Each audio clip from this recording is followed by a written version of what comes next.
chưa lần nào. Vâng ạ. Vâng, thế chắc chắn là bên bố mẹ của cô dâu là phải chắc chắn rằng hôm nay chú rể dắt tay cô dâu về nhà mình thì hôm nay mới cho hôn. Vâng ạ.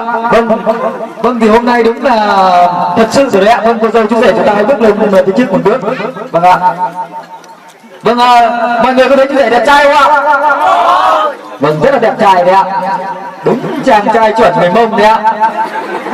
Vâng, và có thấy cô dâu người ta rất xinh và dạng người không? Vâng, đúng rồi, là làng dâu Huyền trẻ Thảo, dâu Huyền đấy, dâu Thảo đấy ạ. Vâng, kính thưa mọi người, chúng ta cùng hướng tầm mắt về phía sân khấu. Vâng, thì cũng như những nhiếp ảnh gia không chuyên và chuyên cũng như có điện thoại thông minh như hết của cô dâu chú rể để quay lại cũng như chụp lại những hình ảnh đẹp nhất trong buổi chiều hôm nay. Vâng, trước khi hôn thì cô dâu chú rể chúng ta hãy tô mặt vào nhau. Vâng, chú rể hãy bắt vào nhau. Vâng ạ, nhìn cô dâu thật đắm đuối. Vâng ạ. Vâng ạ, nhìn nhau thật đắm đuối như lúc mình mới yêu đấy ạ. Và thực tế bây giờ tình yêu lại càng lồng nhiệt và tưng bừng hơn nữa đấy ạ. Vâng ạ. Vâng ạ, cô dâu ơi sờ lên cái phần cứng nhất của chú rể đấy ạ. Vâng ạ. Vâng ạ, đây chính là phần cứng nhất đấy ạ. Vâng, mọi người có thấy cứng không ạ? Đúng là bờ vai vững chắc để sau này cho vợ cho con nương tựa đấy ạ.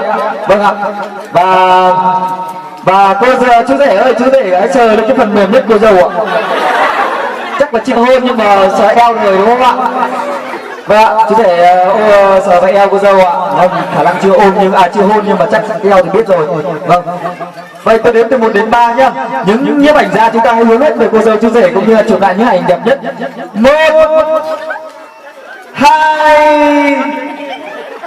Vâng ạ, chú rể thể hiện biểu cảm tình cảm đắm đuối ạ. Vâng ạ. Hôm nay là chính thức thì vợ của em rồi. Và trước sự chứng kiến của toàn thể mọi người, ai cũng đồng tình, ai cũng hưởng ứng, cũng như sự trở về đông đủ rất là nhiệt tình.